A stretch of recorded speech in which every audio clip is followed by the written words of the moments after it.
Ada cerita terkenal tentang masa kecilnya Mengzi ini. Jadi beliau ini ditinggal ayahnya usia 3 tahun, yang mengasuh ibunya. Tapi ibunya ini pinter, ibunya ini termasuk cendekiawan, jadi ingin memberi anaknya pendidikan terbaik. Kemudian melakukan sampai pindah-pindah rumah 3 kali karena ingin memberi lingkungan yang baik pada anaknya. Pertama, rumahnya beliau di dekat kuburan. Mengzi ini anak yang cerdas. Jadi ketika rumahnya dekat kuburan, ya perilakunya mirip karena sering lihat orang takziah, orang nangis-nangis, orang meratap-ratap di kuburan. Itu berpengaruh dalam dirinya. Dia pintar menirukan itu. Jadi pintar menirukan orang meratap. Kalau ibunya khawatir, ini kalau dibiar-biarin anakku nanti jadi ahli meratap, ahli nangis, ahli. Karena lihat lingkungannya. Akhirnya pindah. Rumah kedua dekat pasar. Di pasar yang dilihat orang jual beli, orang nyari keuntungan. Sekali-sekali juga gegeran sambil tipu menipu, dikit-dikit bohong. Nah itu ibunya lama-lama lihat, loh kok Mengzi juga bisa niru-niru kayak gitu. Malah pinter ngomong, pinter jualan, pinter. Ibunya juga khawatir, ini kalau dibiar-biarin mengkhawatirkan ini. Terus akhirnya pindahlah ke dekat sekolahan. Ya sambil sekolah juga di situ. Nah, ini kemudian diasumsikan di sini mungkin lingkungan yang paling tepat. Nah, ini pelajaran tentang carilah lingkungan yang baik. Di mana kamu tinggal dengan lingkungan seperti apa, biasanya seperti itulah dirimu tercetak.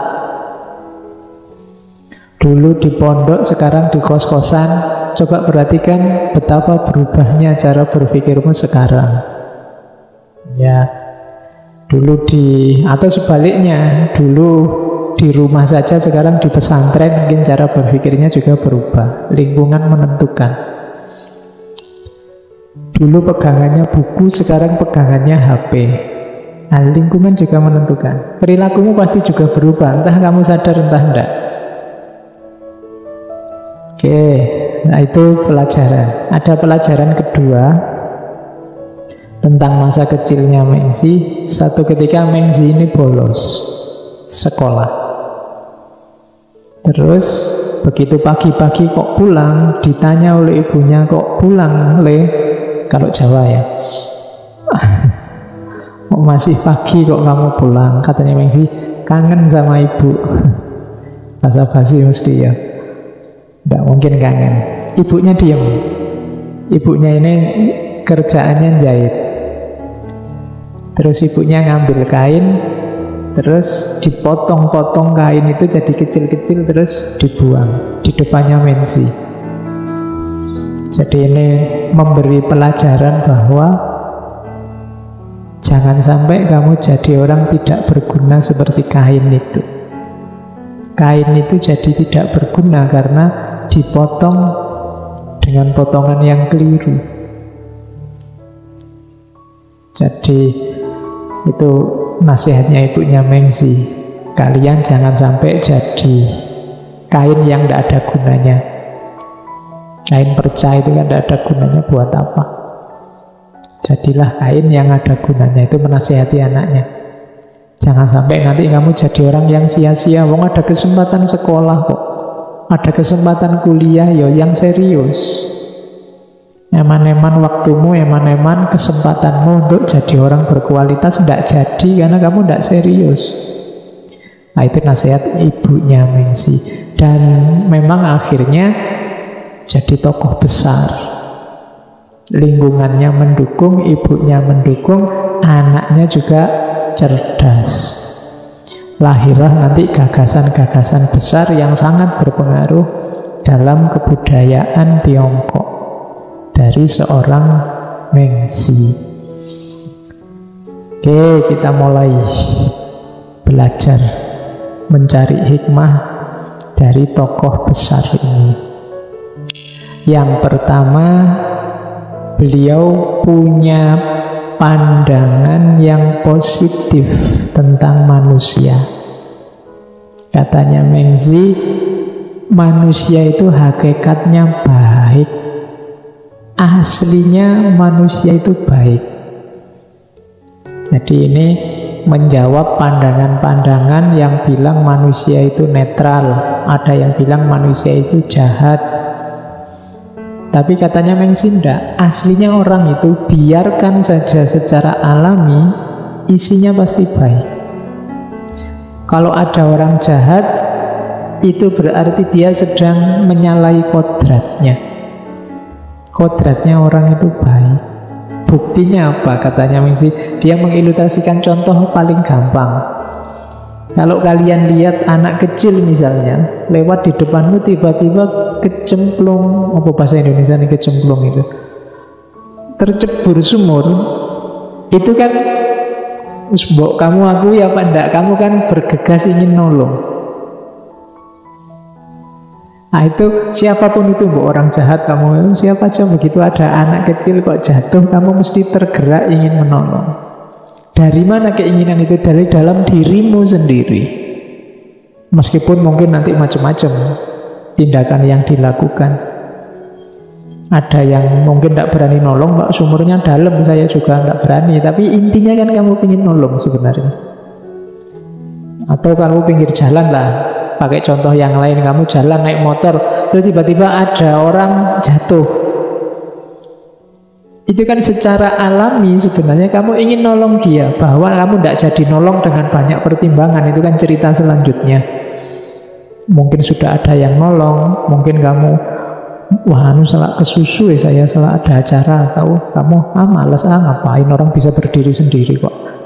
Tapi awalnya kan kamu sebenarnya ingin nolong ketika ada orang jatuh. Ini oleh Mengzi dijadikan alasan bahwa hakikatnya orang itu baik. Kamu lihat temanmu menderita, itu kan sebenarnya juga ingin nolong. Temanmu misalnya uangnya habis, itu sebenarnya kamu ingin nolong. Bahwa kamu tidak jadi nolong, saya nolong gimana, sama saja saya juga habis, Pak. Tapi kan ada rasa kasihan itu. Jadi katanya Mengzi enggak, sebenarnya setiap orang itu baik. Kok ada orang tidak baik, berarti ada kodrat yang dilanggar. Jadi ini teori pertama. Semua teorinya nanti didasarkan pada kodrat kebaikan manusia. Sehingga baik itu akhirnya menurut Mencius apa? Baik itu adalah sesuatu yang sesuai dengan kodrat manusia. Nanti di buku itu diilustrasikan makan misalnya. Makan itu hakikatnya baik, tapi kalau kita makan yang tidak sesuai dengan kodrat, ya hasilnya tidak baik. Jerami itu baik bagi sapi, tapi tidak baik bagi manusia. Kenapa? Tidak cocok sama kodratnya. Saya mau makan rumput kering, apa sapi aja sehat? Tidak cocok sama kodratmu. Iya sapi, makan itu sehat, kalau kamu tidak. Karena kamu beda kategori, kodratmu tidak begitu. Jadi kebaikan itu pasti sesuai dengan kodrat. Atau kodrat itu isinya pasti kebaikan. Oke, termasuk nanti kodrat, kalau tadi kan fisik, kodrat rohaniah. Jujur itu diakui atau tidak, semua orang akan menganggap jujur itu baik, kecuali yang ada tendensi lain, terpapar apa macam-macam. Tapi hakikatnya orang akan menganggap jujur itu baik, membantu orang itu baik. Pokoknya semua yang baik itu kita pasti sepaham, meskipun nanti mungkin keluarnya bisa beda-beda. Misalnya, jangan mencaci maki orang lain loh. Kita kan semua sepakat. Susah orang membantah bahwa boleh saja mencaci maki, enggak. Mencaci maki orang lain pasti jangan. Jangan menyakiti orang lain loh. Ya boleh saja. Jadi untuk yang baik-baik kita pasti sepakat, harusnya begitu teorinya. Meskipun nanti ada pengecualian-pengecualian ketika orang nabrak kodratnya. Jadi teori setelah kodrat ada teori kebaikan, nanti ada alasannya. Jadi manusia itu hakikatnya baik, dan yang disebut baik adalah segala yang sesuai dengan kodratnya manusia. Kodrat itu misalnya orang punya kecenderungan berketurunan, maka menikah itu baik. Berarti apa? Kalau ada yang nabrak kodrat ini, ada kodrat yang ditabrak, berarti ada yang dilanggar, lahir ketidakbaikan. Maka kamu tidak boleh berniat, Pak, pokoknya saya nggak usah nikah saja, tidak boleh. Ada kodrat yang akan kamu langgar. Jomblo tidak masalah, tapi niat tidak nikah tidak boleh. Ya, saya sih tidak pengen Pak jomblo, bagus, berarti kamu masih normal. Jadi kebaikan dan kodrat itu dua hal yang saling berkaitan. Ya. Nah, kenapa sih kok yang kodrat itu pasti baik? Karena manusia itu punya 5 watak sejati ini. Jadi ini watak bawaan yang nanti jadi nyeleweng karena kita sendiri yang nabrak. Itu ada 5 itu: Ren, Yi, Li, Ti, dan Sin. Ren itu cinta, kasih sayang. Yi itu kebenaran, Li itu kesusilaan, Ti itu kebijaksanaan, Sin itu dapat dipercaya. Jadi ini watak sejati. Kalau kalian tidak punya watak ini atau watak ini terkubur, ada yang keliru dalam sejarah hidupmu. Karena manusia punya potensi ini. Yang pertama cinta kasih. Cinta kasih sayang itu manusiawi, sejatinya manusia. Maka kebalikannya, kebencian, peperangan, saling menyakiti, itu berarti apa? Penabrakan terhadap kodrat. Harusnya manusia itu saling mencintai. Makanya kalau kalian sedang melihat fenomena cinta kasih, melihatnya jadinya indah. Kenapa? Karena itu hakikatnya dirimu. Kalau ada orang saling menyayangi, saling membantu, saling menolong, itu kan fenomena cinta kasih. Rasanya indah untuk dilihat. Kenapa? Manusiawi. Itu hakikat kita. Sama, yang kedua juga begitu, kebenaran. Kebenaran itu indah. Tidak ada orang yang ingin tidak benar. Kadang-kadang wong jelas tidak benar tetap ingin disebut benar. Karena ada dalam kebenaran itu fitrah, watak sejati. Makanya ada kalian kadang-kadang kalau salah kan tetap bikin alasan biar benar.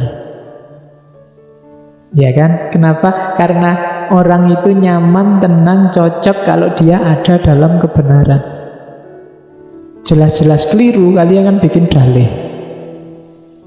Kok kamu males sekarang? Sebenarnya tidak males sih Pak, tapi kesibukan saya, karena alasanmu kan mana. Daripada saya ngomong yang jelek-jelek sama orang, daripada mending saya di rumah rebahan aja. Itu kan alasanmu untuk males. Kenapa kok kamu bikin alasan? Karena kamu takut dianggap tidak benar. Kadang-kadang sudah ketahuan aja kan sudah. Ayo kamu nyontek ya. Enggak Bapak, ini enggak nyontek. Kebetulan ada tulisan jawabannya pas cocok kok yuk kelihatan. Ya podo wae. Jadi fitrah, watak sejati. Orang itu kebenaran. Kalau ada orang salah tidak indah dilihat, keliru tidak indah dilihat, tidak hakiki. Kemudian yang ketiga, kesusilaan. Kamu kan tidak nyaman lihat orang tidak sopan. Kamu kan tidak suka lihat orang tidak bermoral. Karena kita punya watak sejati susila. Makanya hakikatnya orang itu baik. Jadi kesusilaan. Terus ada kebijaksanaan. Jadi kita punya kecenderungan untuk bijaksana itu kelanjutannya kebenaran. Memutuskan merancang, mewujudkan kebenaran, kesusilaan, cinta kasih secara pas ruang dan waktunya. Itu kebijaksanaan. Makanya filsafat itu cinta kebijaksanaan. Itu watak sejati. Orang selalu mengejar kebijaksanaan, ingin hidupnya pas, ingin keadilan, ingin keputusannya cocok, ingin pilihan hidupnya sesuai. Itu kebijaksanaan. Kalau ada temenmu misalnya uangnya sudah nipis, tapi kok ya terus dia hura-hura beli makan di warung yang mahal-mahal, itu kan namanya tidak bijaksana. Kita melihatnya kan tidak nyaman juga. Kenapa tidak cocok sama tuntutan jiwa kita untuk bijaksana? Jadi di antara watak sejatinya manusia itu bijaksana. Yang terakhir dapat dipercaya. Ini juga tidak perlu dijelaskan, kalau ada orang dapat dipercaya itu kan menyenangkan. Kalau kamu punya teman dapat dipercaya kan senang, suka. Kamu cenderung padanya. Kenapa? Karena watak sejati manusia itu dapat dipercaya. Jadi silahkan kamu lihat sekelilingmu hari ini. Apakah cinta kasih, kebenaran, kesusilaan, kebijaksanaan dan dapat dipercaya ini masih hidup, berkembang apa enggak?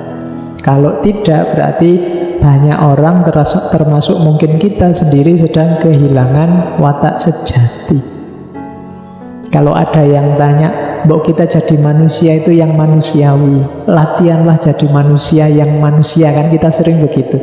Manusia yang manusia itu berarti versinya Mencius ya, yang punya 5 watak ini. Cinta kasih, benar, susila, bijaksana, dapat dipercaya. Inilah manusia yang manusia. Makanya ada yang bilang belajar jadi manusia itu tidak gampang loh Pak. Iya, karena belajar jadi manusia berarti kalian menghidupkan ini. Inilah yang membedakan manusia dengan yang bukan manusia. Loh Pak, binatang kan ada cinta kasih. Kalau binatang mungkin kita tidak menyebutnya cinta kasih, ya insting aja. Yang laki-laki dekat sama perempuan, terus kawin, terus punya anak. Kalau binatang kan begitu juga. Tapi tidak, kalau di manusia ada cinta kasihnya. Ada pendekatan, ada kecenderungan, ada kan gitu, panjang. Tapi kalau hewan kan tidak butuh macam-macam, ketemu, kawin, punya anak, selesai. Jadi kalau manusia butuh proses, ada cinta kasih yang mewarnai. Nah, kalau kalian kan ada pacarannya, ada putusnya, ada pacarannya lagi, ada putusnya lagi. Menjelajahi cinta kasih, tidak apa-apa. Kalau belum nikah kan tidak apa-apa, pengalamannya biar luas. Iya. Oke. Jadi itu watak sejatinya manusia.